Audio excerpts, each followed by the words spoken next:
D.El.Ed part 2 CC 4 এর আজকের আলোচ্য বিষয় হলো knowledge and methods of enquiry.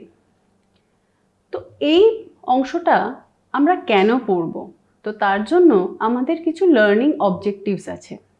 সেগুলো হলো to know basic concepts of knowledge and information relating textbook and curriculum to broad view of knowledge, applications of different types of thinking, applications of different methods of acquiring knowledge.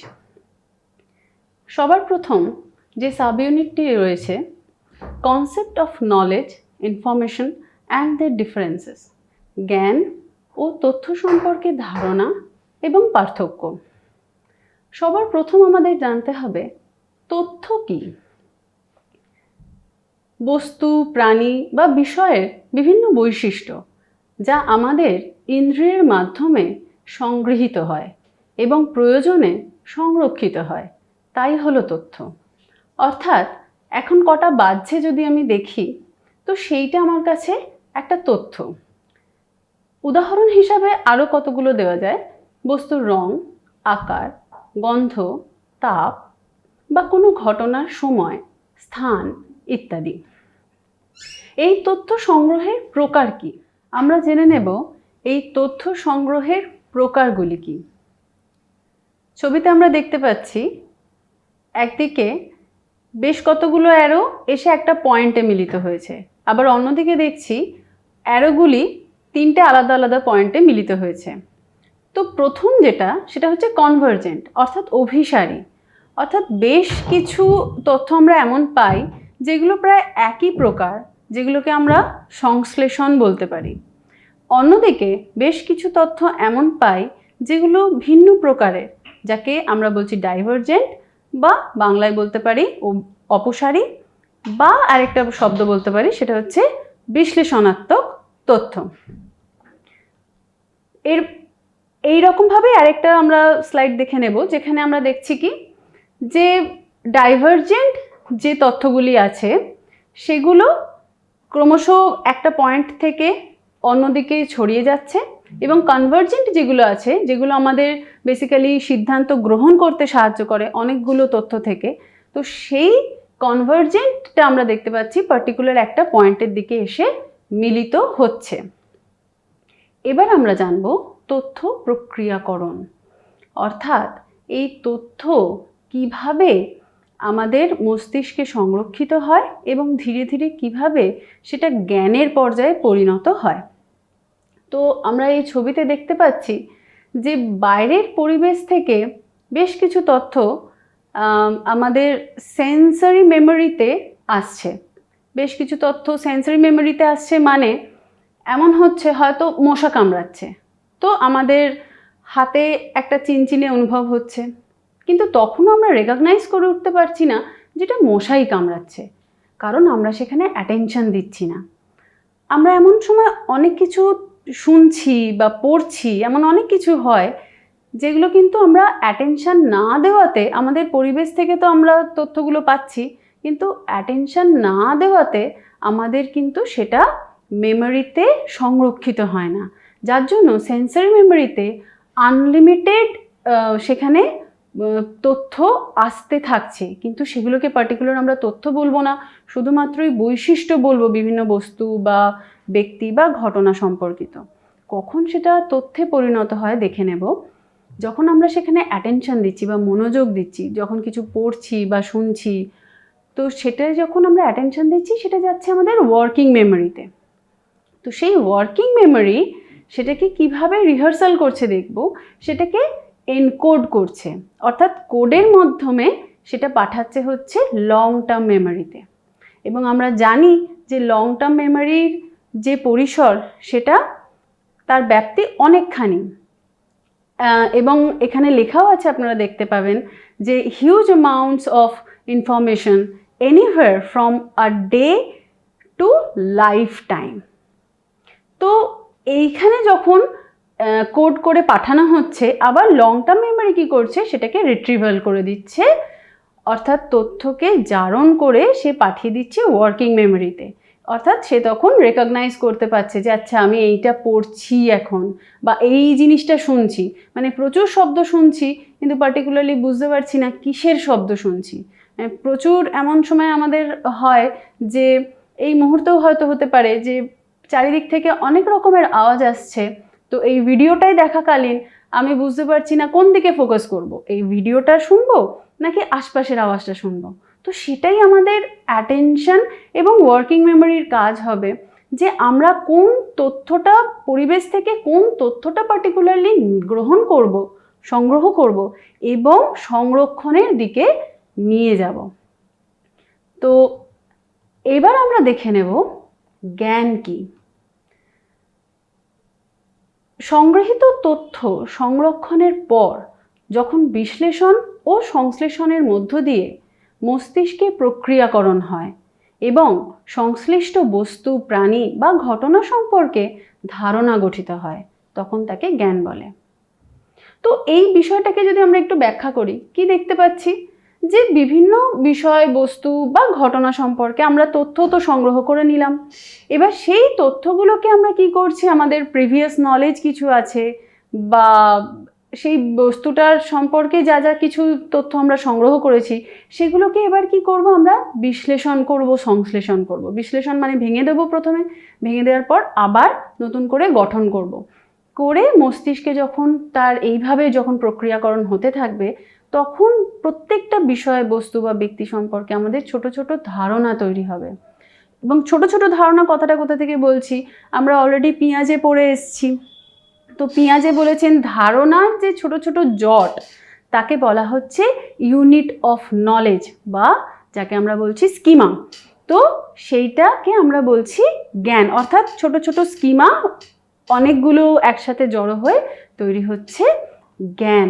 জ্ঞান কিন্তু তৈরি হয়, আমরা সবসময় বলি জ্ঞান অর্জন করি, তো জ্ঞান অর্জন করার বিষয় নয়। তো কেন অর্জন করার বিষয় নয়, কারণ আমরা আজকে 2020 সালে এসে গিয়েছি, আমরা ভাইগটস্কিকে যথেষ্ট রকমভাবে নিজেদের এডুকেশন সিস্টেমে গ্রহণ করেছি, এবং যেখানে শিশুকেন্দ্রিক শিক্ষার কথা আমরা বলে থাকি, সেখানে কিন্তু জ্ঞান এমন কোনো বস্তু নয় যেটাকে অর্জন করে নিতে হবে, বরং জ্ঞান এমনই এক মানে মানসিক সংগঠন যেটা আমরা গঠন করব, এবং আমরা ধীরে ধীরে বুঝতে পারবো যে কি করে প্রত্যেকটি শিশু নিজের নিজের জ্ঞান আলাদাভাবে গঠন করে নেয়। তো এখানে একটা ছোট্ট উদাহরণ দেওয়া আছে, একদম শিশুদের উপযুক্ত একটা উদাহরণ। গরু এবং ছাগলের বিভিন্ন বৈশিষ্ট্যগুলি তথ্যের আকারে সংগ্রহ ও সংরক্ষণের পর শিশু যখন দুটি প্রাণীকে ভিন্ন বুঝতে পারে তা জ্ঞানের পর্যায়ে পৌঁছায়। এটা ছোট শিশুদের কথা বললাম। আরেকটা উদাহরণ দেওয়া যাক, যেমন ধরা যাক এখন বাজছে 6টা। তো আজকে 6টা যে বাজছে সেটা কিন্তু আমার কাছে একটা ইনফরমেশন বা তথ্য, কিন্তু এটা জ্ঞান কেন হচ্ছে না? কারণ এই যে 6টা বাজার সাথে অনেকে বলতে পারে এটা তো সন্ধ্যেবেলা, অনেকে বলতে পারে এটা তো বিকেলবেলা, অনেকে বলতে পারে যে এখন 6টা মানে যে আশ্বিন মাস, সুতরাং এখন কিন্তু যথেষ্ট সন্ধ্যের দিকেই এটা পৌঁছে গেছে। তো এটা একটা 6টা বাজার সাথে, একটা ইনফরমেশনের সাথে অনেকগুলো প্রিভিয়াস নলেজ, অনেকগুলো অন্য অন্য তথ্য, অনেকগুলো অন্য বৈশিষ্ট্য এসে সংশ্লেষণ বিশ্লেষণ হলো, এবং এই 6টাটাকে আমি সন্ধে 6টা বলবো না বিকাল 6টা বলবো, সেটা কিন্তু আমার প্রিভিয়াস নলেজ এবং আমার বাস্তব অভিজ্ঞতা সেটাকে ডিফাইন করে দিচ্ছে, যেটাকে আমি নলেজ বা জ্ঞান বলছি। তাহলে একটা ছোট্ট ইনফরমেশন নলেজে পরিণত হচ্ছে তার অন্যান্য কতগুলো উপাদান নিয়ে, সেগুলো হচ্ছে কি, এক তো আমরা তথ্যের সংশ্লেষণ বিশ্লেষণ তো করছি, তাছাড়াও আমরা আমাদের প্রিভিয়াস নলেজকে বা পূর্ব অভিজ্ঞতাকে এর সাথে যুক্ত করছি। তো এই প্রসঙ্গে আমরা দেখে নেব প্লেটো কি বলছেন। প্লেটোর মতে জ্ঞান হলো জাস্টিফাইড ট্রু বিলিফ, অর্থাৎ ন্যায়সঙ্গত সত্য বিশ্বাস। যে কোনো ঘটনা যা সত্যি বলে বিশ্বাস করা যায় তার বাস্তব ভিত্তিক যুক্তি থাকা বাঞ্ছনীয়। বাস্তব ভিত্তিক যুক্তি না থাকলে যে কোনো বিশ্বাসকে সত্যি বলে মানলে সেটা কিন্তু জ্ঞানের পর্যায়ে পৌঁছবে না।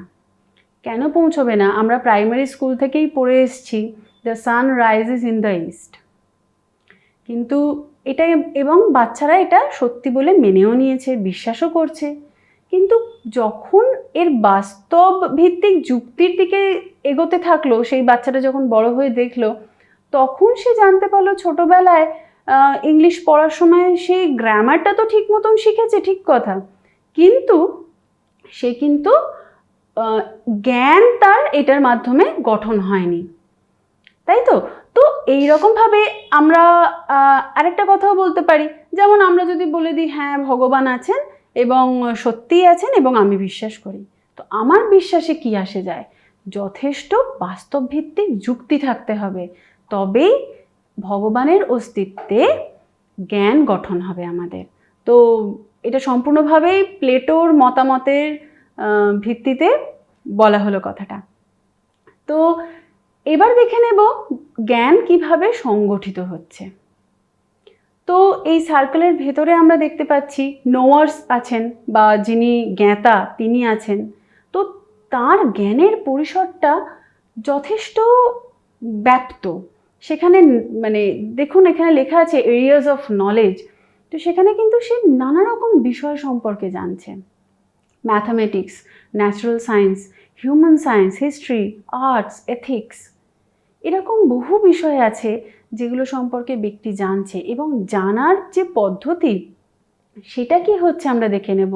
তার emotion, reason, language, sense perception.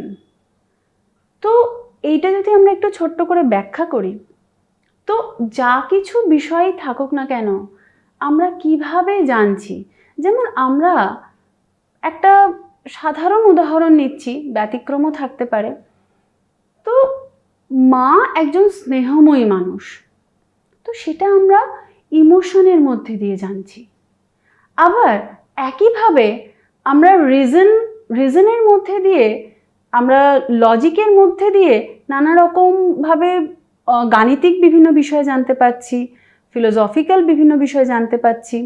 তেমনি ভাষা আমাদের ভীষণভাবে হেল্প করছে বিভিন্ন বিষয়গুলোকে জানতে। যেমন এখনও আমরা এই 2020-তে এসে যে নিউ এডুকেশন পলিসি দেখছি, যে সেখানেও কিন্তু ভাষার ওপর যথেষ্ট গুরুত্ব দেওয়া হয়েছে এবং রিজিওনাল ল্যাঙ্গুয়েজের ওপর কিন্তু যথেষ্ট গুরুত্ব দেওয়া হয়েছে। কারণ ভাষা হচ্ছে এমন একটা মাধ্যম, বিশেষত মাতৃভাষা এমন একটা মাধ্যম যা কিন্তু আমাদের পরিবেশ থেকে তথ্য সংগ্রহ করতে ভীষণভাবে সাহায্য করে।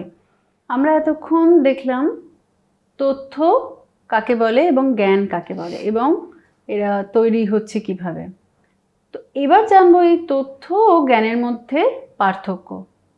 এতক্ষণ কিন্তু আলোচনার মধ্যে দিয়ে আমরা কিছুটা আন্দাজ করেছি যে তথ্য আর জ্ঞান কিন্তু এক জিনিস নয়। তো আমরা দেখে নেব, তথ্য হলো প্রক্রিয়াজাত পরিসংখ্যান, আর জ্ঞান হলো সেই তথ্যকে ব্যবহার করা যায় এমন। কেন প্রক্রিয়াজাত বলছি বা পরিসংখ্যান বলছি? ধরা যাক কোথাও মেল ফিমেল করে আমাকে কাউন্ট করতে হচ্ছে, তো সেখানে আমি কোড করে দিচ্ছি। কিভাবে কোড করছি? 1 2 করে কোড করে দিচ্ছি। তো সেটা একটা পরিসংখ্যান দেখাচ্ছে যে কতগুলো 1 আছে, কতগুলো 2 আছে, ঠিক আছে? অর্থাৎ কতগুলো মেল কতগুলো ফিমেল। কিন্তু আমরা জানতে পারছি না এদের নাম কি, আমরা এটাও জানতে পারছি না এরা কোথা থেকে আসছে। বা আমি যদি ক্লাসরুম সিচুয়েশনের কথা ভাবি, আমরা এটা তো জেনে গেলাম এতগুলো ছেলে প্রশিক্ষার্থী আছে, এতগুলো মেয়ে প্রশিক্ষার্থী আছে আমাদের ডিএলএড ব্যাচে, কিন্তু এটা জানতে পারছি না কোন ছেলেটা বা কোন মেয়েটা এবারে CC2-এ বা CC1-এ বা আলোচ্য বিষয়ে CC4-এ কে হায়েস্ট মার্কস পাবে।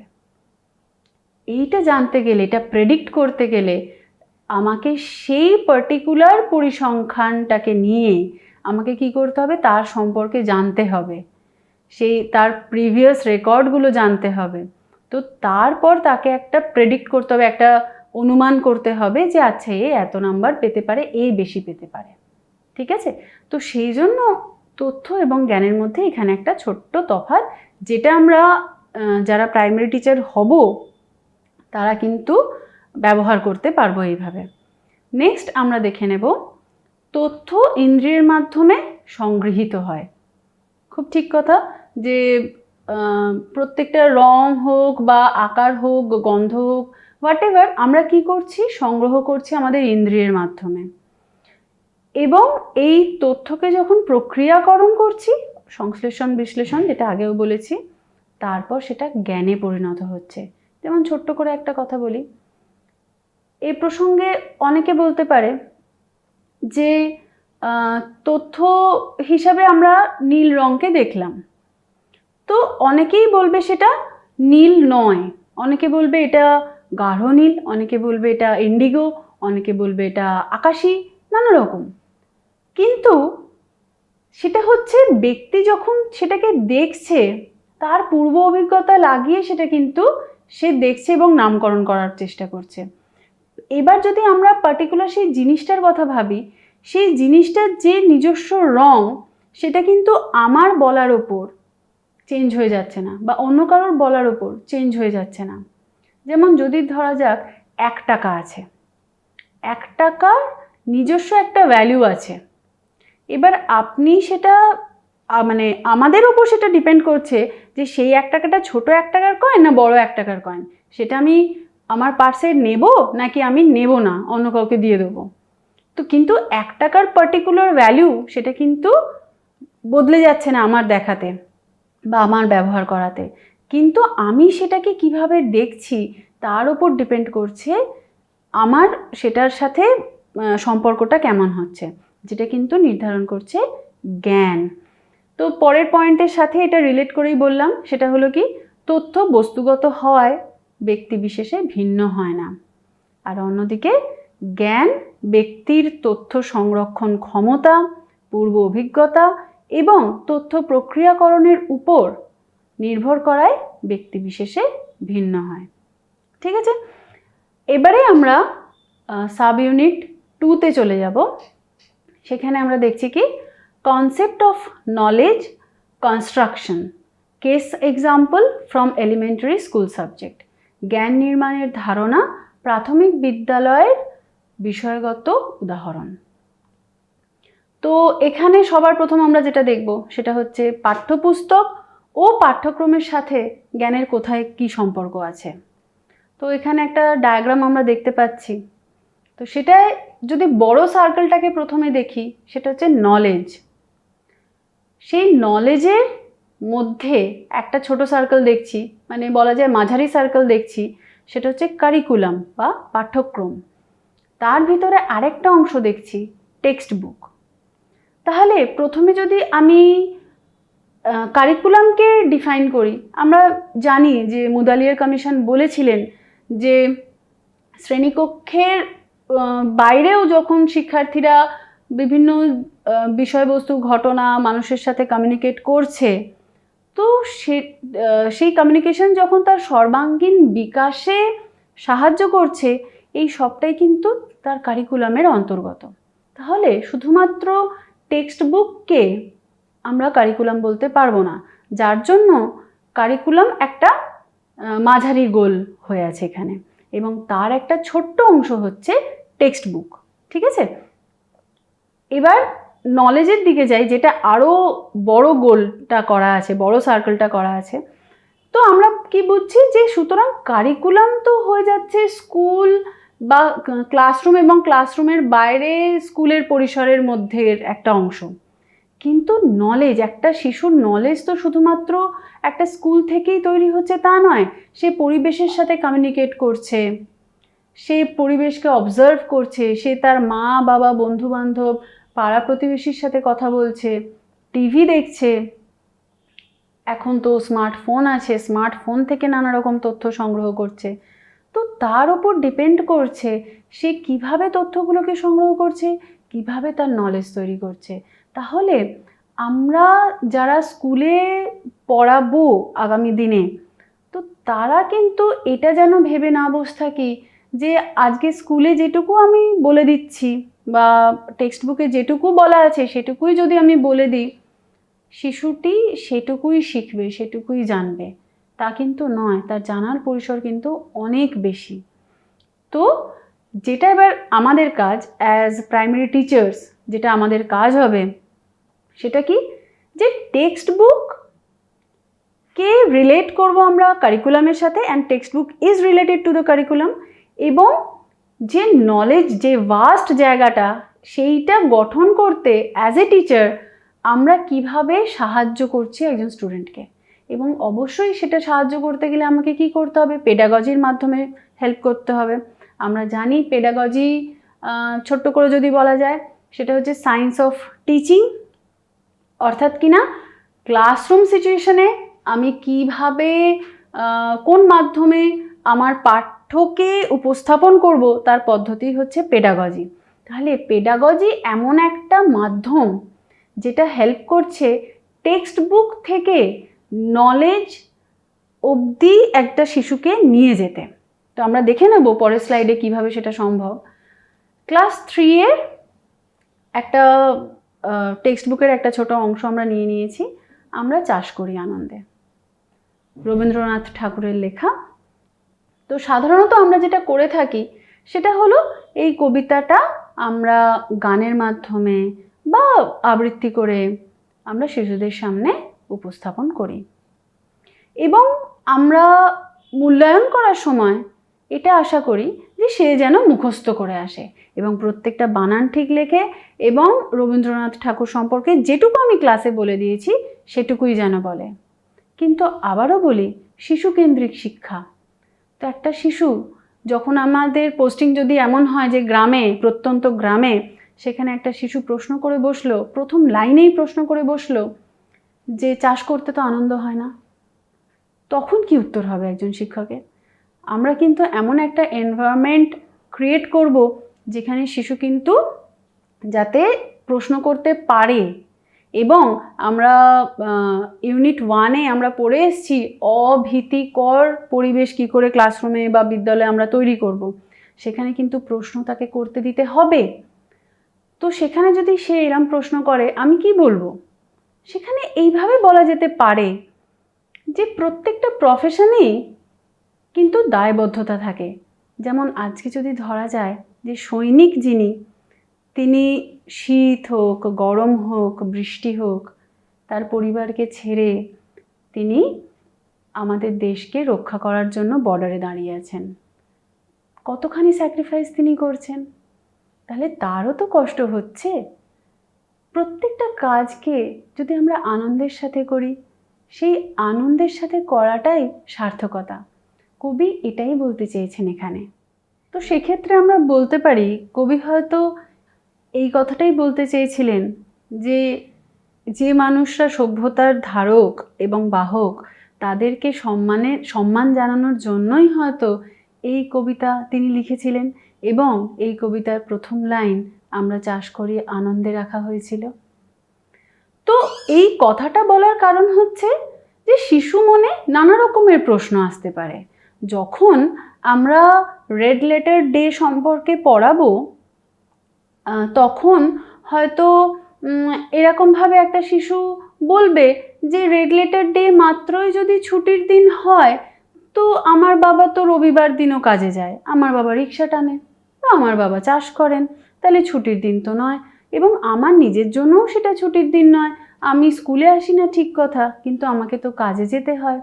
তো সেইখানে এইরকম প্রশ্নগুলো যখন আসবে, সেইখানে যদি আমি তাকে দমন করে দিই, তাহলে সেই শিশু কিন্তু দ্বিতীয় প্রশ্ন করতে পারবে না, এবং প্রশ্ন না করতে পারার যে কষ্ট সেটা আমরা জেনে গেছি এতদিনে। কারণ অনেক ঘটনা ঘটে যাবে যেখানে আমরা কিন্তু প্রশ্ন করতে পারবো না, অথচ এটাই বলা হবে যে শিক্ষক হচ্ছেন কারিগর, মানুষ তৈরি করার কারিগর। তো আমরা যদি শুরুর থেকে, একদম প্রাথমিক স্তর থেকেই দমন করতে থাকি শিশুদেরকে, কি এই কারণেই শুধুমাত্র যদি দমন করি যে আমি জানি না উত্তরটা, তাহলে কিন্তু একটা সমস্যা তৈরি হবে। সেই শিশু ধীরে ধীরে প্রশ্ন করতে পারবে না, এমন হবে। তো এই প্রসঙ্গে একটা ছোট্ট করে বলি, এটা বলা যেতে পারে একটা উদাহরণ এবং হাস্যকর উদাহরণ, যে আমাদের একজন শিক্ষক মহাশয়, ইংলিশের টিচার, তিনি গেলেন স্কুলে পড়াতে। তো প্রথম দিনই তাকে জিজ্ঞাসা করা হলো পটলের ইংলিশ কি। স্যার, আমি পটলের ইংলিশ জানি না, আপনি বলে দিন। তো তিনি হয়তো এটা করতে পারতেন, এই আমিও জানি না, চুপ কর, এই ধরনের প্রশ্নের কোনো মানে হয় না।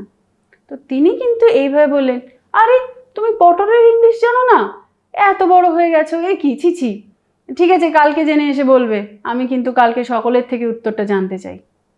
তো এটা একটা তিনি নিজেও স্কোপ পেয়ে গেলেন যে কালকে এসে তিনি উত্তরটা দেবেন।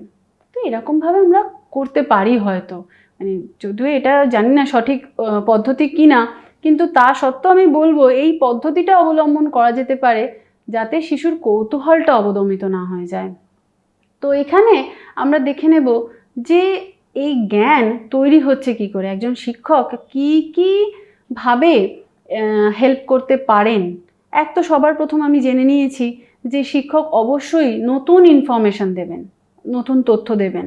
তো যেমন ওই কবিতাটির মাধ্যমে আমরা দেখলাম কি শিক্ষক নতুন নতুন তথ্য দিচ্ছেন, যে কেন আমরা চাষ করি আনন্দে হবে, হবে বলাটা ভুল, বা হতে পারে। তো তিনি এরকম নতুন ইনফরমেশন দেবেন এবং অবশ্যই নতুন ইনফরমেশন দিতেই হবে তাকে, কারণ তিনি তো স্ক্যাফোল্ডার, তিনি তো স্ক্যাফোল্ড করছেন। কারণ ভাইগটস্কি তো এটাই বলেছেন না, যে একটা ভাড়া বাঁধতে হবে।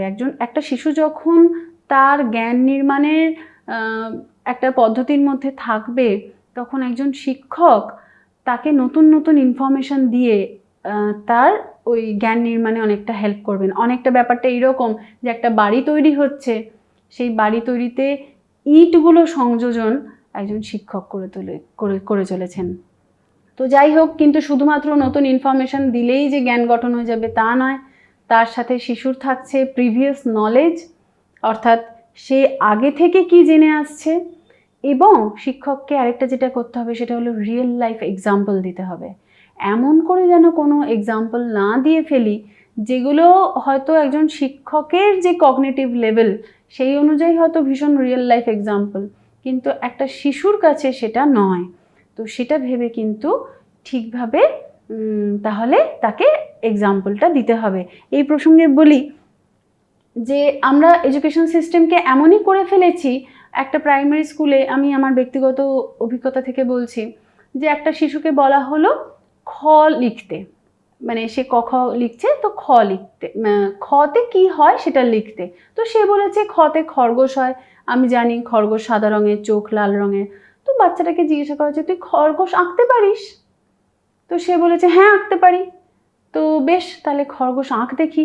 এবার সেখানে আমরা অপেক্ষা করছি সে হয়তো একটা শিশু হাতে কিছু একটা খরগোশ এঁকে আনবে, কিন্তু সে এঁকে আনলো একটা খ, মানে একটা জ্যান্ত খরগোশ একটা শিশুর কাছে পরিণত হয়েছে একটা অক্ষরে, একটা মানে এমন অক্ষর যার কিন্তু মানে অক্ষরের ইটসেলফ কিন্তু অক্ষররা অর্থবহ হয় না।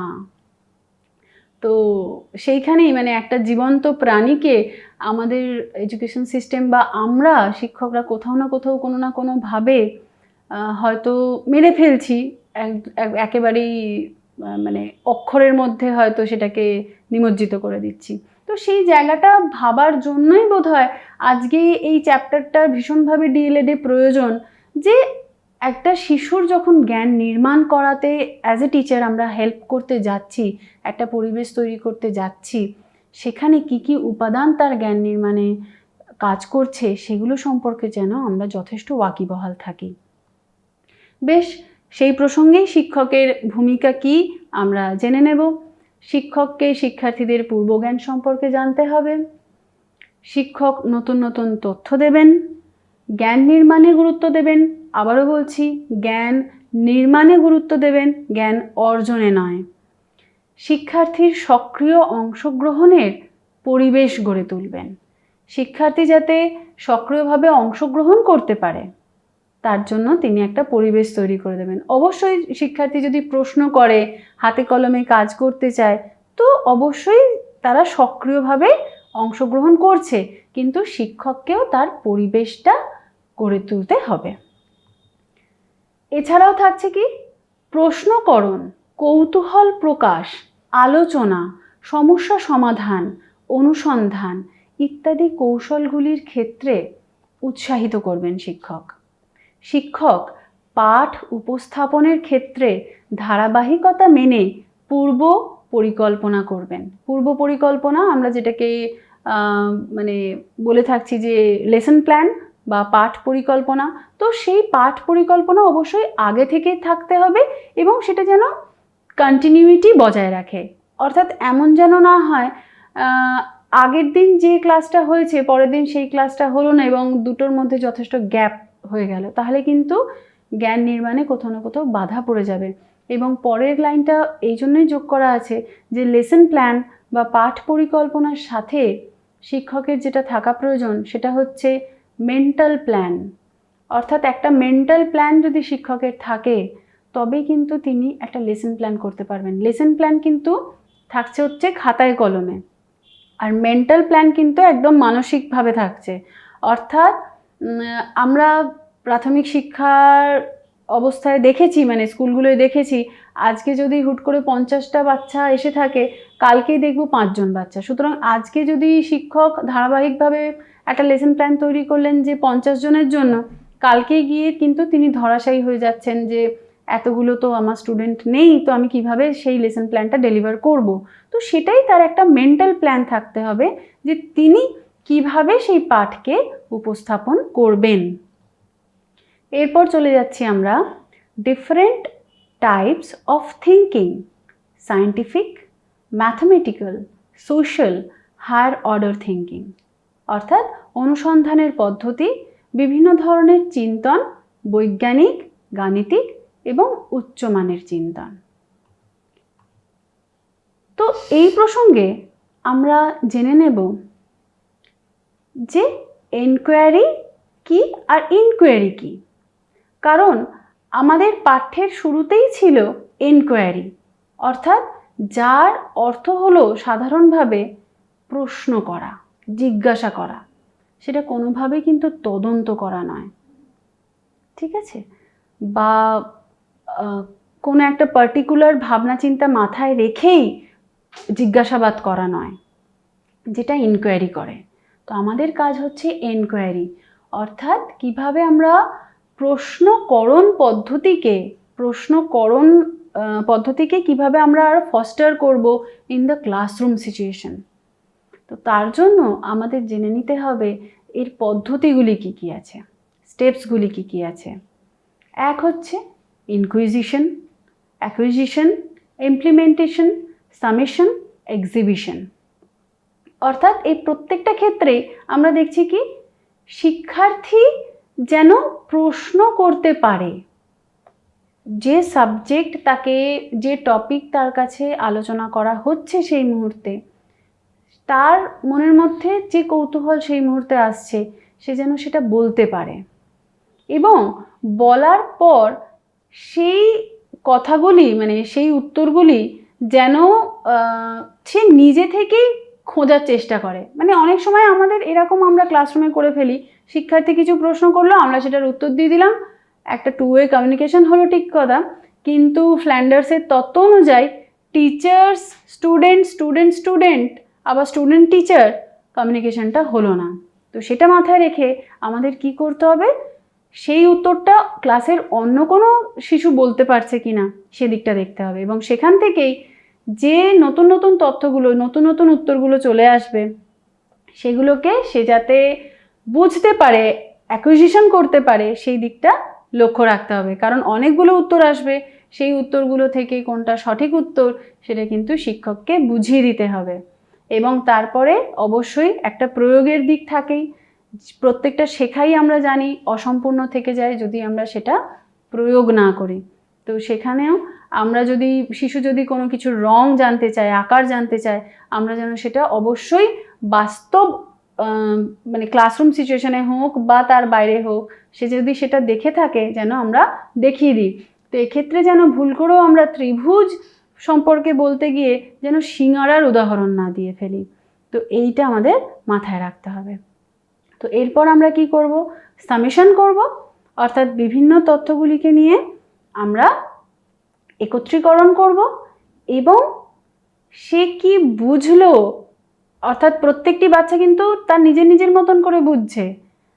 এটা হচ্ছে কে বলছেন? এটা ভাইগটস্কি বলছেন যে প্রত্যেকটি শিশু তার নিজের নিজের মতন করে বুঝছে। কেন না? তার প্রিভিয়াস নলেজ আলাদা, তার পরিবেশ আলাদা, প্রত্যেকের পরিবেশ আলাদা। তো এবং সেটা বোঝার পর সে সেই উত্তরটাকে, সে যেটা নিজে বুঝলো সেটাকে এবার এক্সিবিট করবে। অর্থাৎ যদি ত্রিভুজ পড়িয়ে থাকি আমরা, তো সে ত্রিভুজ নিজে কোথায় কোথায় ত্রিভুজ দেখলো সেটা কিন্তু সে বলতে পারবে। তো এরপর আমরা দেখি যে ইনস্ট্রাকশন অফ এনকোয়ারি। তো ক্লাসরুম সিচুয়েশনে অবশ্যই টিচার তিনি ইনস্ট্রাকশন দেবেন। তো আমরা যেন এখানে 5E মডেলকে মাথায় রেখে করি। 5E মডেল আমরা জেনে গিয়েছি এতদিনে যে কনস্ট্রাকটিভিজম, নলেজ কনস্ট্রাকটিভিজমের ক্ষেত্রে এই 5E মডেল কিন্তু গুরুত্বপূর্ণ একটা জায়গায় আছে। তো প্রথমেই হচ্ছে এঙ্গেজমেন্ট, অবশ্যই সক্রিয়ভাবে শিশুদের থাকতে হবে। নেক্সট হচ্ছে এক্সপ্লোরেশন, শিশুরা যেন সেই টপিকটাকে নিজেদের মধ্যে এক্সপ্লোর করতে পারে, নিজেরা যেন বলতে পারে সেইটা সম্পর্কে, নিজেদের অভিজ্ঞতাগুলি তারা যেন বলতে পারে। নেক্সট হচ্ছে এক্সাম্পল, অবশ্যই এক্সাম্পলগুলো যেন রিয়েল লাইফ সিচুয়েশন থেকে আসে। তারপর হচ্ছে ইলাবোরেশন, অর্থাৎ যেন শিক্ষক আরও নতুন তথ্য দিয়ে সেটাকে ইলাবোরেট করতে পারেন। এবং লাস্ট যেটা হচ্ছে ইভ্যালুয়েশন, অর্থাৎ শিক্ষক যেন যে যখন শিক্ষার্থীরা ক্লাসরুম সিচুয়েশনে সক্রিয়ভাবে অংশগ্রহণ করলো এবং এতগুলি স্টেপ তারা পেরিয়ে এলো, তারপর যেন যে লার্নিং অবজেক্টিভ নিয়ে শিক্ষক কাজ শুরু করেছিলেন ইভ্যালুয়েশনে, যেন সেই লার্নিং অবজেক্টিভকে মাথায় রেখে তিনি যেন জানতে পারেন যে তার শিক্ষার্থীরা কি কি অ্যাচিভ করলো।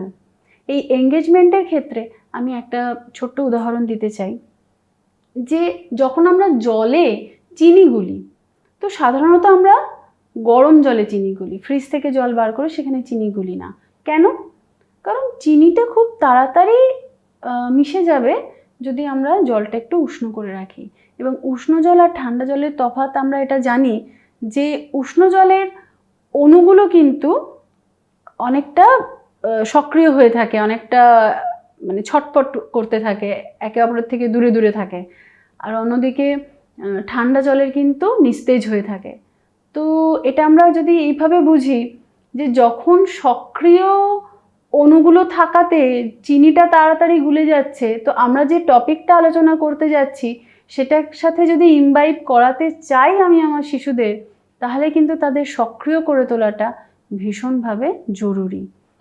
তো ডিফারেন্ট টাইপস অফ থিঙ্কিং থেকে আমরা প্রথমে যেটা আলোচনা করব বৈজ্ঞানিক চিন্তন বা সায়েন্টিফিক থিঙ্কিং।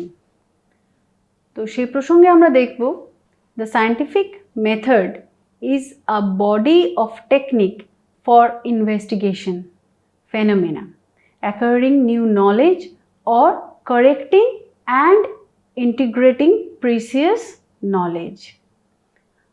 তো এই সংজ্ঞাটাকে ব্যাখ্যা করলে আমরা বুঝতে পারছি কি যে সায়েন্টিফিক মেথড হচ্ছে এমন একটি মেথড যেখানে একটা ঘটনাকে আমরা ইনভেস্টিগেট করছি, তদন্ত করছি এবং কিসের সাহায্যে সেখানে নতুন তথ্য বেরিয়ে আসছে, নতুন ধারণা বেরিয়ে আসছে এবং সেখানে আমাদের যে পূর্ব অভিজ্ঞতা আছে সেগুলোও কিন্তু আমাদের হেল্প করছে সেই ঘটনাটাকে বুঝতে।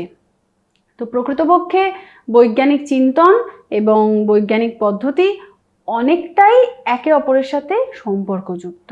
1700 শতক থেকে বৈজ্ঞানিক পদ্ধতি অবলম্বন করে বিভিন্ন গবেষণা হয়েছে, যা পদ্ধতি মাফিক পর্যবেক্ষণ, পরিমাপ, গবেষণা, পরীক্ষা, অনুমান কৌশলকে গুরুত্ব দান করেছে। নিচে এর ধাপগুলো সম্পর্কে বলা হলো বৈজ্ঞানিক পদ্ধতির। তো সর্বপ্রথম আমরা যেটা জানি যে পর্যবেক্ষণ এবং তুলনা করা।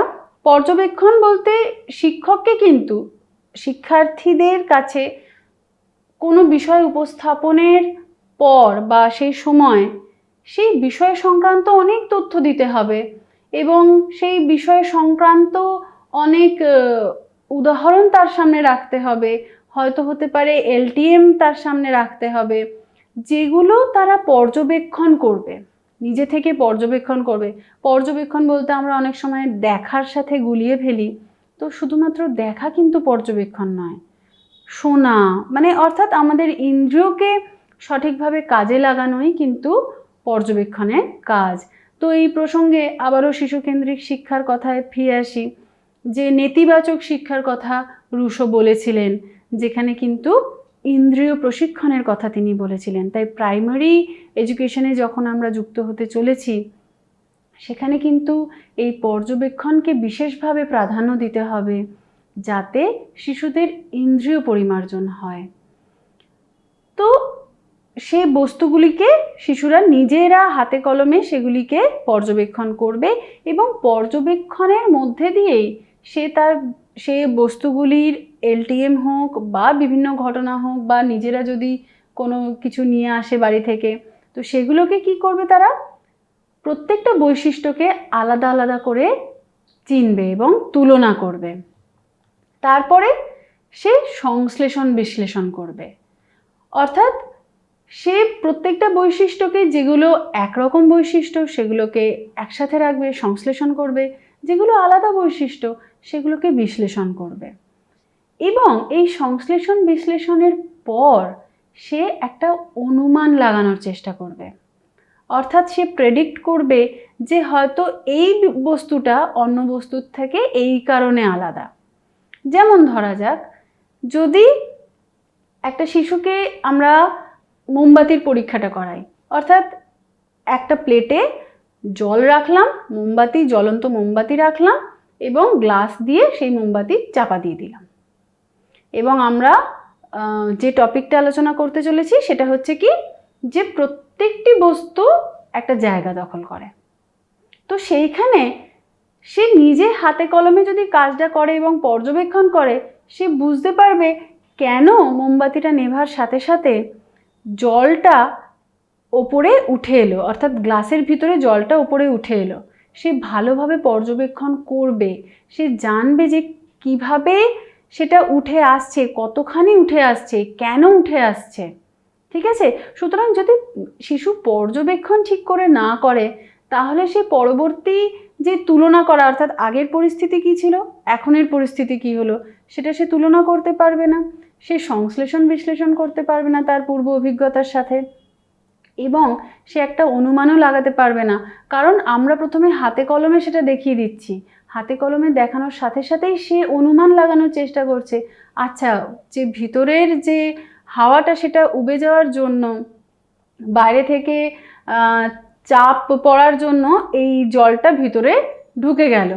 তো সে কিন্তু এটা অনুমান লাগানোর চেষ্টা করছে, তখনও তার কাছে কিন্তু থিওরিটিক্যাল নলেজ নেই।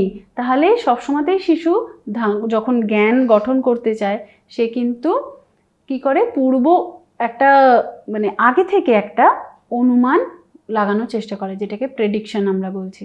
এরপরে সে যখন তার থিওরিটিক্যাল নলেজ হয়, সে যখন বইটা পড়ে, সে আরও ভালোভাবে পরীক্ষা নিরীক্ষা যখন করে, তারপরে সে সেই আগের করা হাতে কলমে কাজকে বর্তমানে পরীক্ষা নিরীক্ষা করা এবং থিওরিটিক্যাল নলেজ প্রত্যেকটাকে সে মূল্যায়ন করতে থাকে, অর্থাৎ নিজের কাজের একটা ফিডব্যাক দিতে থাকে, এবং সেই ফিডব্যাকের মধ্যে দিয়ে তার কাছে সে একটা সিদ্ধান্ত তৈরি করে, যে সিদ্ধান্তটা সে পরবর্তীকালে নিজের লাইফে প্রয়োগ করে।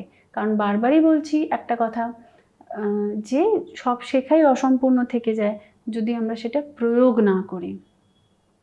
এরপর আমরা দেখব গাণিতিক চিন্তন বা ম্যাথামেটিক্যাল থিঙ্কিং। তো সে সম্পর্কে আমরা জানতে গিয়ে পড়ব যে গাণিতিক চিন্তনের মধ্য দিয়ে শিক্ষার্থীরা বিভিন্ন রকম অনুসন্ধান পদ্ধতি সম্পর্কে ধারণা লাভ করে। আবার এর মাধ্যমে শিক্ষার্থীরা যে কোনো বিষয়কে গাণিতিকভাবে চিন্তন করতে সক্ষম হয় এবং বিষয়গুলির দক্ষতা তাদের প্রাত্যহিক সমস্যা সমাধানে সাহায্য করে। অর্থাৎ যদি এইভাবে দেখা যায় যে যদি একটা অঙ্কের সমাধান শিশুর কাছে শুধুমাত্র যোগ বিয়োগ এবং সংখ্যাতেই শেষ হয়ে যায় এবং সে কোনোভাবেই সেটা তার নিজের বাস্তব জীবনে প্রয়োগ করতে পারছে না, তাহলে বুঝতে হবে তার মধ্যে গাণিতিক চিন্তনের ক্ষমতা তৈরি হয়নি। শিক্ষক কোনো না কোনোভাবে তার সেই গাণিতিক চিন্তনে সাহায্য করতে পারছেন না। যেমন আমরা অনেক সময় বলে থাকি যে এই ছেলেটি তো he is very slow learner, এ পড়তে পারে না, বুঝতে পারে না, অঙ্কর ক্লাসে সে কিছুই বুঝছে না। অথচ সেই বাচ্চাটাকে যখন আমরা ক্লাসরুমের বাইরে নিয়ে আসছি, যখন ক্লাসরুমের বাইরে এনে মাঠেতে যখন তার সাথে কিছুক্ষণ সময় কাটাচ্ছি, তখন দেখছি কি যে তাকে হলুদ রঙের পাতা, অর্থাৎ যে পাতাগুলো পড়ে গেছে এবং গাছেতে থাকা সবুজ রঙের পাতা, সেই হলুদ পাতা এবং সবুজ পাতার যদি সংমিশ্রণ করে দিই এবং বলি যে কটা হলুদ আছে কটা সবুজ আছে একটু গুনে দেখতো, সে কিন্তু গুনে দেখে দিল যে 3টে হলুদ 4টে সবুজ। তাহলে মোট কটা পাতা আছে বলতো? সে মোট বলে দিল 7টা আছে। তাহলে সে কিন্তু হয়তো যেটা সংখ্যা সেটা সে বুঝতে পারছে না, অথচ সে বাস্তব জীবনে প্রয়োগ করতে পারছে। তাহলে কোথাও না কোথাও হয়তো তার সেই সংখ্যাগুলোকে চিনতে অসুবিধা হচ্ছে বা লিখতে অসুবিধা হচ্ছে বা যোগ বিয়োগের চিহ্নতে তার কোথাও বুঝতে অসুবিধা হচ্ছে। তো সেই জায়গাটা অ্যাজ এ টিচার আমাদের কিন্তু বুঝতে হবে। আমরা যেন তাকে, কোনো বাচ্চাকে যেন হুট করে দাগিয়ে না দিই যে he or she is a slow learner. কেন এই দাগিয়ে না দেওয়ার কথাটা বলছি? কারণ এক একটা শিশু বিভিন্ন সোশিও ইকোনমিক সিচুয়েশন থেকে বিলং করছে, বিভিন্ন রকম পরিস্থিতি থেকে সে আসছে। তো সেই শিশুর যে পরিস্থিতি সেটা না বুঝেই যদি আমি তাকে কিছু বলে দিই তার সম্পর্কে, সেটা কোনো না কোনোভাবে অ্যাজ এ টিচার আমাদের প্রফেশনের এথিক্সে কোথাও না কোথাও এটা একটা দাগিয়ে যাচ্ছে। তো এটা আমাদের ভাবার জায়গা রেখে দিচ্ছে। তো স্কোয়েনফোল্ড গাণিতিক সমস্যা সমাধানের ক্ষেত্রে কতকগুলি পদ্ধতির কথা বলেছিলেন, সেগুলো আমরা দেখে নেব। এক হচ্ছে গভীর গাণিতিক জ্ঞান থাকতে হবে, মানে বাস্তব জীবনের সমস্যাগুলিকে সমাধান করার জন্য। সাধারণ যুক্তি তর্ক বিতর্ক ক্ষমতা তৈরি হবে এই গাণিতিক চিন্তনের মধ্যে দিয়ে। এটা একটা অনুসন্ধানমূলক কৌশলের জ্ঞান। বিষয়ের প্রতি বিশ্বাস এবং দৃষ্টিভঙ্গি কেমন সেটাও কিন্তু গাণিতিক চিন্তনের মধ্যে দিয়ে আমরা জানতে পারবো। আর হচ্ছে কি, ব্যক্তিগত গুণাবলী যেমন আত্মবিশ্বাস, সহনশীলতা এবং সংগঠন ক্ষমতা গাণিতিক চিন্তনের মধ্যে দিয়ে বৃদ্ধি পাবে। তো এইগুলো, এবং সমস্যা সমাধানের দক্ষতাও বৃদ্ধি পাবে।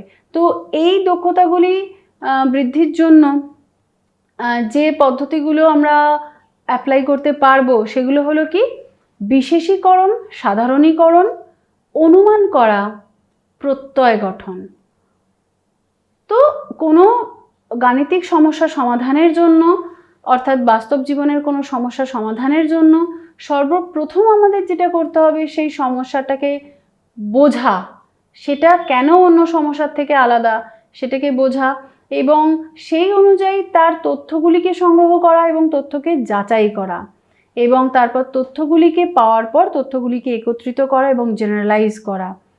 তারপর অবশ্যই অনুমান করা যে কি হতে পারে সমস্যার সমাধান এবং সেই অনুমানের ভিত্তিতে একটা প্রত্যয় গঠন করা যে হ্যাঁ, এই যে প্রত্যেকটা সম্ভাব্য যে সমাধান আছে সেই সম্ভাব্য সমাধানগুলির মধ্যে থেকে পার্টিকুলার এইগুলোকে আমরা বেছে নিচ্ছি যেগুলো আমাদের প্রকৃত এই বাস্তব সমস্যা থেকে উদ্ধার করবে, অর্থাৎ সমাধান করবে।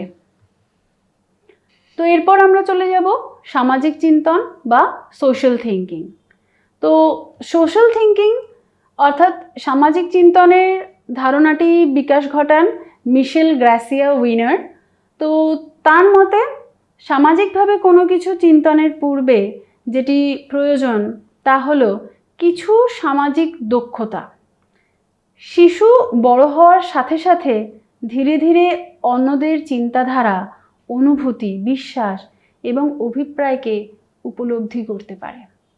খুব স্বাভাবিক, আমরা পেঁয়াজে পড়ে এসেছি এবং আমরা যদি প্রথম স্তর থেকে দেখি যে মা যখন ঘর থেকে বেরিয়ে চলে যাচ্ছে, শিশু কান্না করছে কেন না, সে এটা ভাবছে যে মা আমার কাছ থেকে চলে গেল, মানে মা নেই, আমি এখন কাঁদবো। কিন্তু সেই শিশুই যখন আস্তে আস্তে তার কগনিটিভ ডেভেলপমেন্ট হচ্ছে, সে বুঝতে পারছে আচ্ছা মা এই মুহূর্তে চোখের সামনে নেই, মানে এই নয় যে মা আমার কাছে আর নেই। হতে পারে তিনি রান্নাঘরে গিয়েছেন বা পাশের ঘরে গিয়েছেন, হোয়াট এভার। তো সেই শিশুরই কিন্তু আচরণের পরিবর্তন হয়। তাহলে বড় হওয়ার সাথে সাথে সামাজিক চিন্তন বদলাতে থাকে এবং এই সামাজিক চিন্তন বদলের ফলে যেগুলি ঘটে সেগুলি হলো, সর্বপ্রথম সামাজিক চিন্তনের ফলে সক্রিয় সামাজিক শিক্ষণ ক্ষমতার বিকাশ হয়, যা পাঠ্যক্রমের উপযুক্ত ফিডব্যাক দিতে সাহায্য করে। অর্থাৎ কোনো গল্প বা কোনো কবিতা বা ঐতিহাসিক কোনো ঘটনা পড়ার পর শিশুর মধ্যে যদি সামাজিক চিন্তন সত্যি হয়ে থাকে, তাহলে সে তার সঠিকভাবে ফিডব্যাক দিতে পারবে। যেমন এই প্রসঙ্গে একটা উদাহরণ দেওয়াই যেতে পারে, যেমন পান্তা বুড়ির গল্প আপনারা সবাই জেনে গেছেন। পান্তা বুড়ি কী করছিল, যে তার পান্তা ভাত চুরি যাওয়ার জন্য তাকে রাজার কাছে নালিশ করতে যেতে হয়েছে। তো এই গল্পটা বেশ দীর্ঘ একটা গল্প এবং সে তার জন্য নানা রকম প্রয়াস করেছে কিভাবে চোর ধরা যায়। তো প্রসঙ্গত সামাজিক চিন্তন কোথাও না কোথাও একজন শিক্ষার্থীকে এইটুকু সক্ষম করে তুলবে এইটা বুঝতে যে এমন একটা আর্থসামাজিক পরিস্থিতি যে একজন বুড়ির পান্তা ভাতটুকুও চুরি যাচ্ছে। তো এই ধরনের যে গল্পগুলো আমাদের পাঠ্য বিষয়ে আছে, তো সেখানে কিন্তু শুধুমাত্র যদি আমরা শুধু বইটুকুতে কি আছে, টেক্সট বুকে কি আছে, শুধু যদি সেইটুকুই আমরা পড়াতে থাকি, তাহলে কিন্তু কোনোভাবেই আমরা তাদের মধ্যে সামাজিক চিন্তনের বিকাশ ঘটাতে পারবো না। তো সেই জন্য কিন্তু যার জন্যই ডিএলএডের পাঠ্যক্রমে এই অংশটা ভীষণভাবে গুরুত্বপূর্ণ এবং প্রত্যেকটি অংশও ভীষণভাবে গুরুত্বপূর্ণ। এবং এই যেখানে আমরা আজকে আলোচনা করছি যে এনকোয়ারি, প্রশ্নকরণ কিভাবে শিশুকে তার জ্ঞান গঠনে সাহায্য করবে, তো তার জন্য সামাজিক চিন্তন কিন্তু কোনো না কোনোভাবে ক্লাসরুমে আমরা তৈরি করতে কিভাবে পারি সেটা কিন্তু আমাদের কাছে একটা ভাবার বিষয়। এবং এই চ্যাপ্টারটা কিন্তু আপনাদের হেল্প করবে এই অংশ থেকে নিজেকে আরও রিভাইজড করতে। তো যাই হোক, সামাজিক চিন্তন নির্ধারণ করে দেয় ব্যক্তি কিভাবে তার প্রাক্ষবিক আচরণগুলি নিয়ন্ত্রণ করবে। খুব স্বাভাবিক, যে শিশু আজকে খিদে পেলেও কাঁদছে, রাগ হলেও কাঁদছে, বিরক্ত হলেও কাঁদছে, সেই শিশুই কিন্তু তা করছে না। আবার একইভাবে আমরা বলতে পারি যে একটা বয়সের শিশু কেন সেই আচরণগুলো করছে না, হয়তো সে দুঃখ পাচ্ছে বা তার বিরক্ত লাগছে, অথচ সে কাঁদছে না বা চিৎকার করে প্রতিবাদ করছে না, তখন কিন্তু এটা একটা বড় প্রশ্ন যে সে কেন করছে না। যদি আমরা এসকে মঙ্গলকে কোট করি এখানে, এসকে মঙ্গল কিন্তু অটিস্টিক চাইল্ড সম্পর্কে বলেছিলেন যে একটা 3 বছরের শিশু সে একদম নিশ্চুপ হয়ে গিয়েছে, যেন একটা 3 বছরেই সে বোধি লাভ করেছে।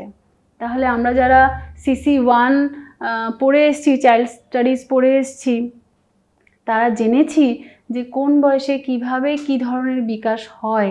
তাহলে কিন্তু আমরা এটুকুও জানবো যে একটা শিশুর স্বাভাবিক আচরণ কোন সময় কি হবে, সে কতটা তার প্রাক্ষবিক আচরণকে নিয়ন্ত্রণ করতে সক্ষম হবে এবং যখন সেই স্বাভাবিকতার বাইরে গিয়ে সে আচরণ করছে সেটা যেন আমরা অবশ্যই নোটিস করি এবং সেটা যেন আমরা অবশ্যই তার কারণ নির্ধারণ করতে যাই। কারণ এইখানে শুধুমাত্র তো একটা শিশুর সাথে আমরা অ্যাজ এ টিচার কীভাবে বিহেভ করব তা তো নয়, এটা আমাদের জন্য ভীষণভাবে প্রয়োজনীয় যে সামাজিক চিন্তন একজন শিক্ষক হিসাবে আমার মধ্যে কতটা আছে।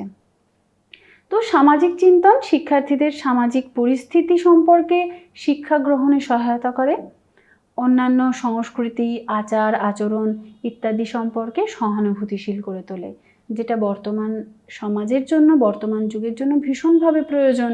যে অন্যের কালচারকে, অন্যের আচার আচরণকে বোঝা এবং সম্মান করা এবং তার প্রতি সহানুভূতিশীল হিসাবে গড়ে তোলা নিজেদেরকে। বৈজ্ঞানিক চিন্তন, গাণিতিক চিন্তন, সামাজিক চিন্তনের পর আমরা যে বিষয়টি নিয়ে আলোচনা করব সেটা হলো উচ্চ পর্যায়ের চিন্তন বা হায়ার অর্ডার থিঙ্কিং। কিভাবে একজন শিক্ষার্থীর মধ্যে স্বাধীন চিন্তাধারার বিকাশে আমরা সাহায্য করতে পারবো এবং তার জন্য কি কি প্রয়োজন। বিষয় সম্পর্কে স্বচ্ছ ও নিরপেক্ষ ধারণা, বিভিন্ন দিক থেকে বা ডাইমেনশন থেকে বিষয়ের পর্যবেক্ষণ, ঘটনার পুনর্বিবেচন এবং মূল্যায়ন। তো যদি আমরা একটু ব্যাখ্যা করি, যে কোনো বিষয় সম্পর্কে শিক্ষার্থী যদি আমরা চাই যে তার ধারণার ডেভেলপমেন্ট হোক, সে যাতে আরও গভীরভাবে ধারণা করতে শেখে এবং সেই ধারণা সম্পর্কে তার নিজস্ব মতামত দেয়, কারণ জ্ঞান গঠনের কথায় কিন্তু অবশ্যই মতামত প্রদানের একটা জায়গা থেকে যাচ্ছে। তো সেখানে সে যেন স্বচ্ছভাবে সেই বিষয়টা সম্পর্কে জানে এবং অবশ্যই আনবায়াসড হয়ে সে যেন বিষয়টা জানে।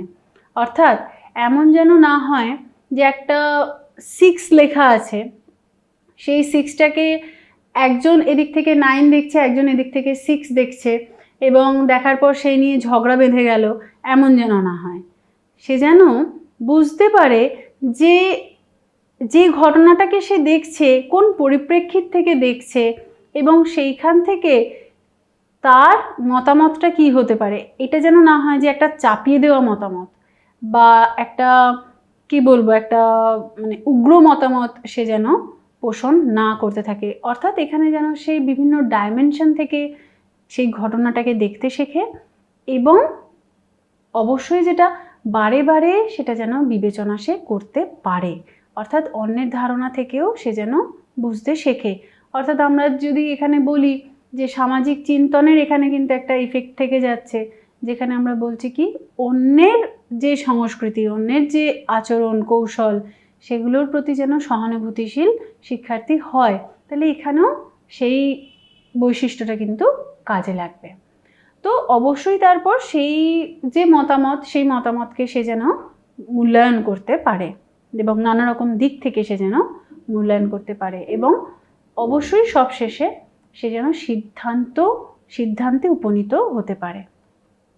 তো এরপর আমরা দেখব যে উচ্চ পর্যায়ের চিন্তন একজন শিক্ষার্থীর মধ্যে ডেভেলপ করেছে কিনা সেগুলো জানার জন্য কতগুলো প্রশ্নের ধরন আমরা জেনে নেব। কি কি? যেমন এমসিকিউ টাইপের কোয়েশ্চেন আমরা দিতে পারি এবং আপনারা যারা টেট দেবেন পরবর্তীকালে তাদের কাছে কিন্তু এই উচ্চ পর্যায়ের চিন্তন হয়েছে কিনা সেটা বিশেষভাবে জানার চেষ্টা করা হবে। অর্থাৎ যেমন প্রশ্ন দেওয়া যেতে পারে যে ক্লাসরুম ম্যানেজমেন্ট একজন শিক্ষক কিভাবে করবেন, বা একজন শিক্ষার্থীর মধ্যে যদি অপসঙ্গতিমূলক আচরণ দেখা যায় তার সাথে কিভাবে ডিল করবে। তো 4টে অপশান তো দেওয়া থাকবে, কিন্তু সেই অপশানগুলোর মধ্যে থেকে সঠিক উত্তরটা বেছে নেওয়াটাই কিন্তু উচ্চ পর্যায়ের চিন্তনের প্রতিফলন হবে। তো আর কি হতে পারে? চার্ট, ছবি প্রস্তুত করা বা কোনো কাজ সম্পাদন করা, অবশ্যই এটাকে গুরুত্ব দেওয়া হবে, কারণ কোনো হাতে কলমে কাজ অবশ্যই ভাবে হেল্প করবে একজন শিক্ষার্থীকে তার সাইকোমোটর ডোমেনকে কাজে লাগাতে হেল্প করবে। আমরা জানি সাইকোমোটর ডোমেন আমরা পড়েছি ব্লুম ট্যাক্সোনমিতে, যে কগনিটিভ, অ্যাফেক্টিভ এবং সাইকোমোটর, লাস্ট হচ্ছে সাইকোমোটর ডোমেন, অর্থাৎ যেখানে শুধুমাত্র মোটর ডেভেলপমেন্টের কথা বলা হচ্ছে না।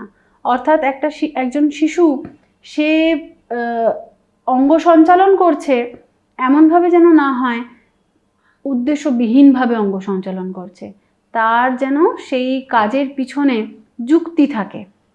এবং সেই যুক্তিটা অনেক সময়তেই হতে পারে যে শিক্ষকের কাছে সেটা একটা হিডেন যুক্তি হিসেবে থাকে, অর্থাৎ যখন আমরা লেসন প্ল্যান করি আমরা জানি যে এমন অনেক রিজন আমাদের লিখতে হয়, যৌক্তিকতা আমাদের লিখতে হয় লেসন প্ল্যান করার সময়, যেটা কিন্তু আমরা অবশ্যই শিক্ষার্থীদের সাথে শেয়ার করি না, কিন্তু কি হয় সেটা আমাদের একটা হিডেন যৌক্তিকতা হিসাবে থেকে থাকে, লুক্কায়িত যৌক্তিকতা।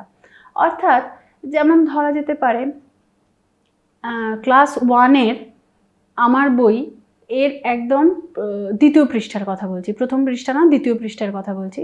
সেখানে কতগুলো ছবি দেওয়া আছে, ছবিতে কি করতে হবে, রং ভরতে হবে। তো সেখানে পাতার ছবি আছে, মেঘের ছবি আছে, সূর্যের ছবি আছে। তো শিশু কি করবে, রং ভরবে। তো শিক্ষকের কাছে কিন্তু এটা একটা যৌক্তিকতা থাকবে যে শিশুর পেশি সঞ্চালন হবে, শিশুর পেশি শক্ত হবে। অর্থাৎ সে যখন রংটা ঘষছে শুধুমাত্র তার রং চেনা হচ্ছে তা কিন্তু নয়, তার কিন্তু একটা শিশুর কিন্তু পেশিটারও সঞ্চালন হচ্ছে, তাহলে সেটাও কিন্তু একটা যৌক্তিকতার মধ্যে থাকবে। তো আমরা লেসন প্ল্যান করার সময় এগুলো খেয়াল করি না, এগুলো লিখি না, আমরা গতানুগতিক কতগুলো লিখে ফেলি যে তার মধ্যে সৃজনশীলতার বিকাশ ঘটবে, এরকম নানা রকম। তো আমরা এখানে কিন্তু অনেক নতুন জিনিস অ্যাড করতে পারি। তো এই জিনিসগুলো ভেবেই কিন্তু আমরা একটা লেসন প্ল্যান তৈরি করতে পারি এবং সেখান থেকে আমরা শিশুর যে সাইকোমোটর ডোমেন সেটারও ডেভেলপমেন্টে হেল্প করতে পারি। এবং অবশ্যই শিশু কেন কোনো উত্তর কীভাবে, মানে কেন কোনো উত্তর দিল তার পিছনে যেন যথেষ্ট যৌক্তিকতা থাকে, সে যেন সেগুলোর কারণ ব্যাখ্যা করতে পারে। অর্থাৎ একটা ওপেন এন্ডেড কোয়েশ্চেন দিয়ে দেওয়া, সেখানে সে তার নিজের মতন করে লিখবে। ঠিক আছে, তো এরপর আমরা দেখব যে জ্ঞানে ব্রিগস এবং ওয়েগার এনাদের মতে হচ্ছে বিভিন্ন জটিল সমস্যার সমাধানের ক্ষেত্রে অন্তর্দৃষ্টির প্রয়োজন হয় এবং অবশ্যই এই অন্তর্দৃষ্টি কিন্তু উচ্চমানের যে চিন্তন সেখান থেকেই বেরিয়ে আসে। নয়তো আমরা কি করে এটা মানে আশা করতে পারি যে যখন আমরা দেখছি যে কফকা কোয়েলার ওয়ার্দেইমার যখন সুলতান মানে একটা শিম্পাঞ্জিকে নিয়ে কাজ করছেন, পরীক্ষা নিরীক্ষা করছেন, তো অবশ্যই সেটা একটা উচ্চমানের চিন্তন থেকেই আসছে যে কি করে দুটো লাঠিকে একসাথে জুড়ে নিয়ে সে খাবার টেনে আনার চেষ্টা করবে। তো অবশ্যই ভাবে এখান থেকে প্রমাণিত হচ্ছে যে অন্তর্দৃষ্টি থাকাটা কিন্তু উচ্চমানের চিন্তনের একটা উপাদান। এছাড়াও প্রজ্ঞা, সমস্যা সমাধান দক্ষতা, সূক্ষ্ম চিন্তন এগুলিও উচ্চস্তরের চিন্তনের ক্ষেত্রে প্রয়োজনীয়। এবার আমরা দেখব এই উচ্চস্তরের চিন্তনের সাথে সম্পর্কযুক্ত যে তত্ত্বগুলি আছে সেগুলোর নাম জেনে নেব। তো সেগুলোর নাম আমাদের জেনে নেওয়া আরও বিশেষভাবে প্রয়োজন, কারণ আমাদের যে এমসিকিউগুলো আসে পরীক্ষা পাশের জন্য সেইখানে কিন্তু এই ধরনের প্রশ্নগুলো দিয়ে দেবে এবং সেখান থেকে সঠিক উত্তরটা আমাদের বেছে লিখতে হবে। যেমন পিঁয়াজের বিকাশমূলক তত্ত্বে, তো এখানে প্রশ্ন আসতে পারে পিঁয়াজ কোন বিকাশমূলক তত্ত্বের কথা বলেছিলেন। তো ব্রুনারের আবিষ্কারমূলক শিখন তত্ত্ব, ব্লুমের বর্গীকরণ, আবার এখানেও প্রশ্ন আসতে পারে ব্লুমের কোন বর্গীকরণ, যে লার্নিং অবজেক্টিভ, জ্ঞানের বৌদ্ধিক দক্ষতা। এখানে আরেকটা জিনিস মাথায় রাখবো আমরা যে এই তত্ত্বগুলো সম্পর্কে শুধুমাত্র পয়েন্ট ওয়াইজ দেওয়া আছে, তো আমাদের পড়ার সময় কিন্তু এই তত্ত্বগুলো এমনভাবে জানতে হবে যে কেন কোথায় উচ্চ স্তরের চিন্তন এখানে কাজে লাগছে সেটা কিন্তু আমাদের সংক্ষেপে জেনে নিতে হবে যখন আমরা এই তত্ত্বগুলি পড়ব, পরবর্তীকালে পাঠে পড়ব। তো ভাইগটস্কির প্রজ্ঞামূলক তত্ত্বে এবং গার্ডেনারের বহুবুদ্ধি তত্ত্বে এই উচ্চ স্তরের চিন্তন সম্পর্কযুক্ত আছে। এরপর আমরা চলে যাব basic tenets of enquiry based learning, contextualisation, project based learning. অনুসন্ধানমূলক শিখনের বৈশিষ্ট্য, প্রাসঙ্গিকতা, প্রকল্পভিত্তিক শিখন।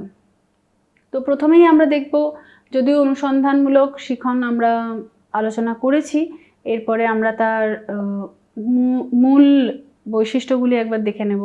সেখানে কি হচ্ছে যে শিক্ষার্থীর কাছে একটা সমস্যা দেওয়া হচ্ছে, সেই সমস্যা অর্থাৎ শিক্ষার্থী নিজেও সেই সমস্যা তৈরি করতে পারে, অর্থাৎ সে প্রশ্ন করেছে, সেই প্রশ্নর সে উত্তর নিজেরা বা নিজে খুঁজে বের করতে পারে।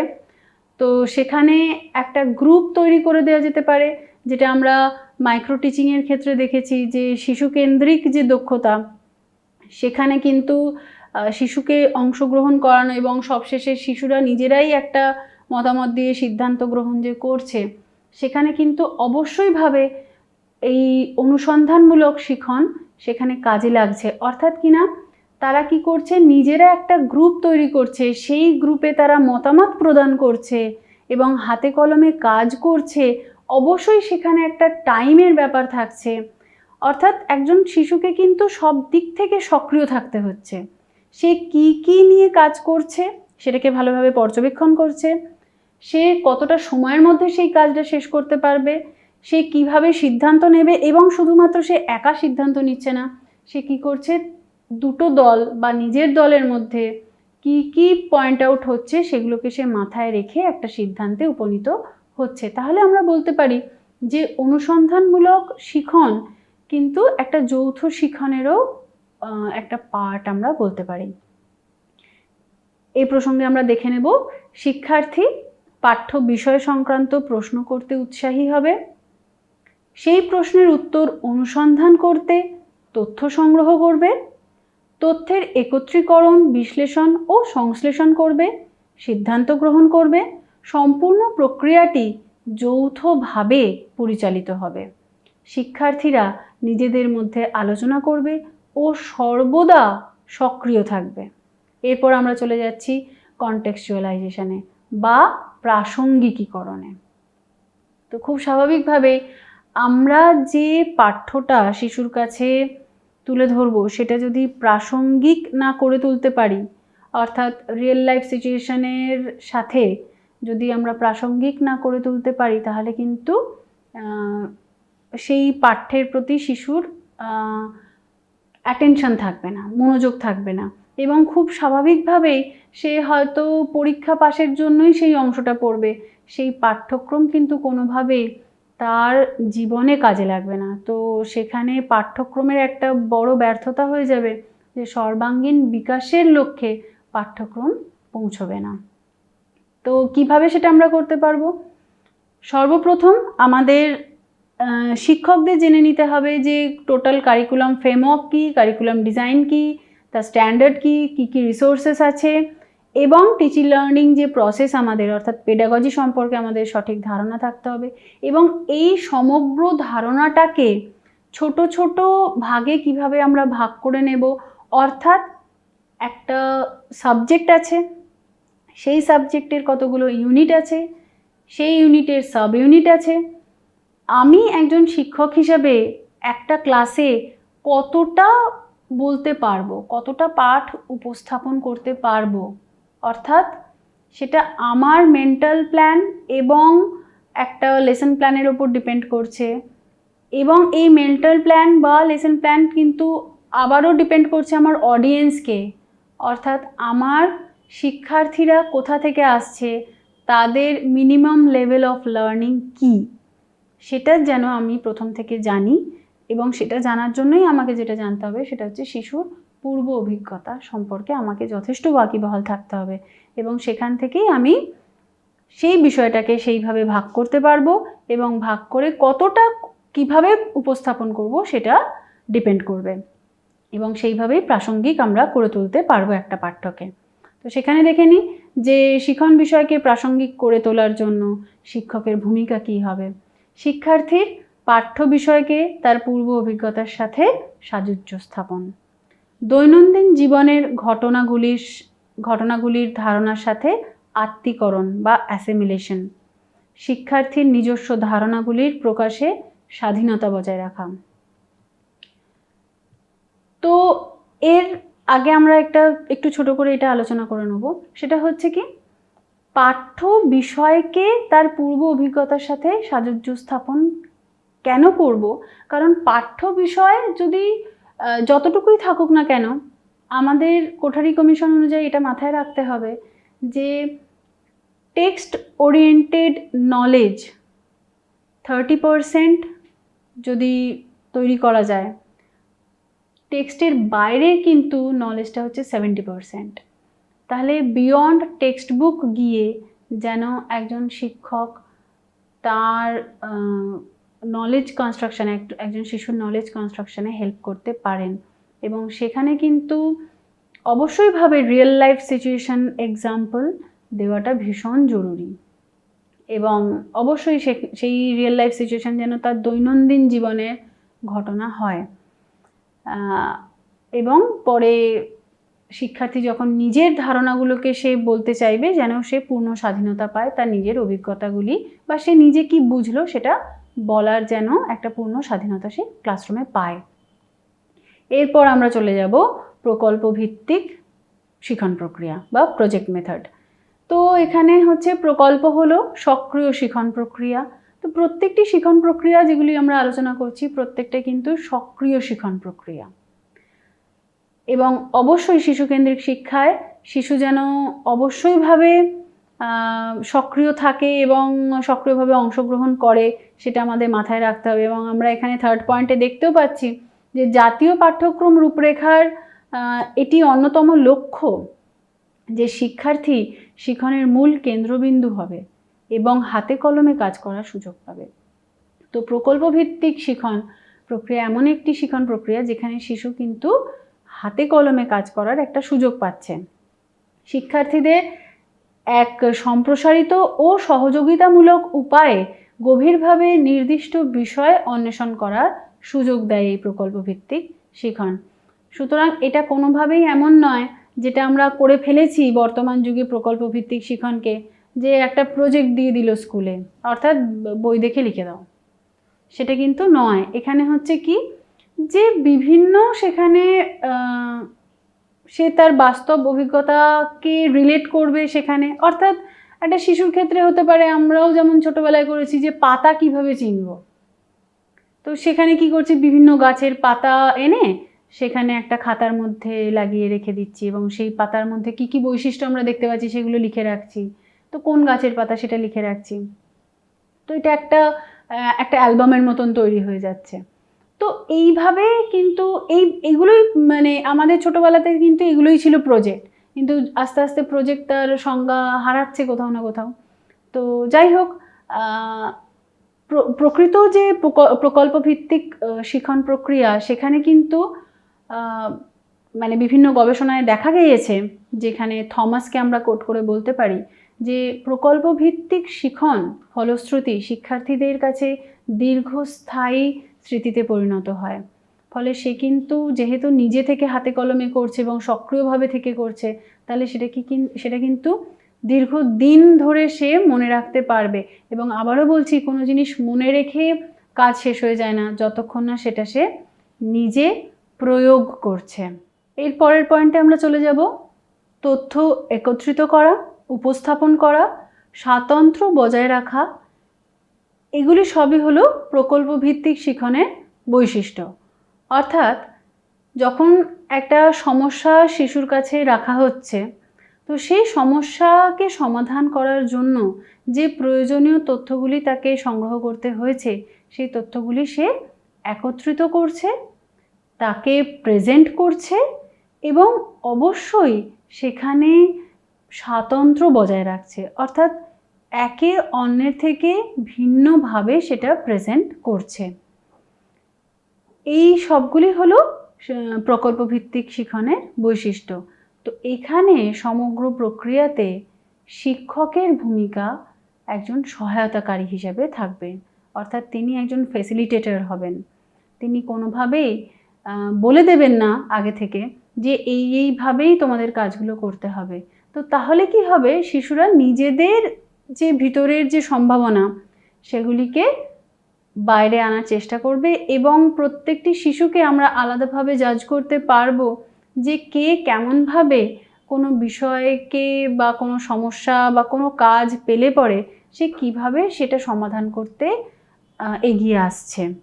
তো সেখান থেকে কিন্তু আমরা যখন কিউমুলেটিভ রেকর্ড কার্ড পরবর্তীকালে তৈরি করব প্রত্যেকটা শিশুর, সেখানে কিন্তু আমাদেরই সুবিধা হবে যে সেই শিশু সম্পর্কে লিখতে বা রেকর্ডটি তৈরি করে রাখতে, যে কার মধ্যে টিম বিল্ডিং কোয়ালিটি কেমন, কার মধ্যে লিডারশিপ কেমন, কার মধ্যে ক্রিয়েটিভিটি কেমন।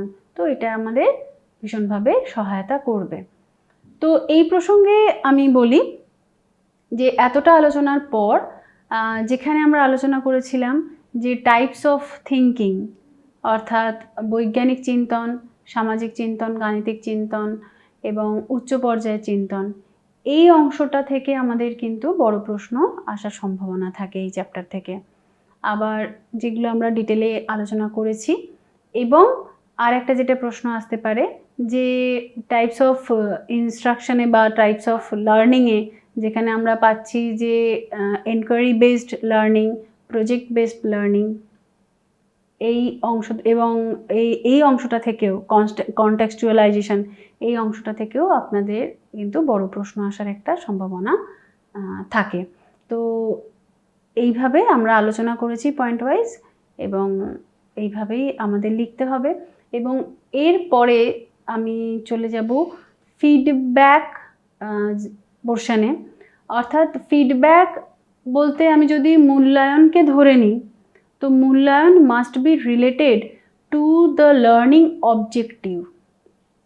এই প্রসঙ্গে আমি একটা ছোট করে উদাহরণ দিতে চাইছি যে অডিয়েন্স অর্থাৎ শিক্ষার্থী, তার মধ্যে কি কি ধরনের আউটকাম, লার্নিং আউটকাম আমি দেখতে চাইছি বিফোর প্রেজেন্টিং দ্য টেক্সট বা পাঠ্যকে প্রেজেন্ট করার আগে আমি একটা নির্ধারণ করছি যে এই পাঠ্য উপস্থাপনের পর শিক্ষার্থীর মধ্যে এই পরিবর্তনগুলো হবে বা সে এই জিনিসগুলো শিখতে পারবে।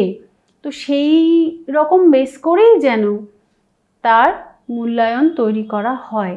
তো এটা মাথায় রেখেই আমরা ছোট্ট করে চেষ্টা করেছি যে প্রশ্ন তো রাখা হয়নি এখানে এমনভাবে রাখা হয়েছে যে উত্তরগুলোই এখানে বসিয়ে দেওয়া হচ্ছে। যেমন প্রথমে আমরা যেটা শিখেছি সেটা হচ্ছে কি, যে তথ্য থেকে জ্ঞানে আমরা পৌঁছচ্ছি। তাহলে এখানে আমরা দেখে নেব যে তথ্য আগে আসছে এবং পরিবেশ থেকে তথ্য সংগ্রহ করার পর আমরা তাকে প্রক্রিয়াকরণ করছি এবং সেটা জ্ঞানে পরিণত হচ্ছে।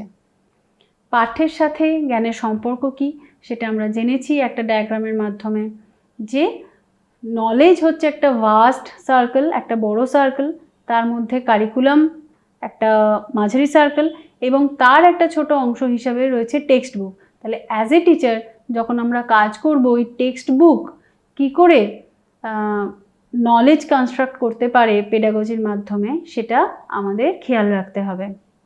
নেক্সট হচ্ছে জ্ঞান সংগঠনের প্রক্রিয়াগুলো জেনেছি, এনকোয়ারি, কনটেক্সচুয়ালাইজেশন এবং প্রজেক্ট, এবং এইখান থেকে একটা বড় প্রশ্ন আসার সম্ভাবনা রয়েছে। এবং হচ্ছে চিন্তন প্রক্রিয়া, অর্থাৎ scientific, social, mathematical, higher order thinking, এইখান থেকেও আপনাদের একটা বড় প্রশ্ন আসার সম্ভাবনা রয়েছে। এখনো পর্যন্ত যতটা আলোচনা হয়েছে সেখান থেকে যে প্রশ্নগুলো বললাম যে আসার সম্ভাবনা রয়েছে, তো এই আকারে আসতে পারে। Discuss briefly on different methods of inquiry, different types of thinking, scientific, mathematical and social, including higher order thinking. Explain briefly the following concept with examples: correlation of studies, cross-curricular approach, language immersion technique and content language integrated learning. এরপর আমি আপনাদের thank you জানাতে চাইছি। শেষ হলো class এখানে।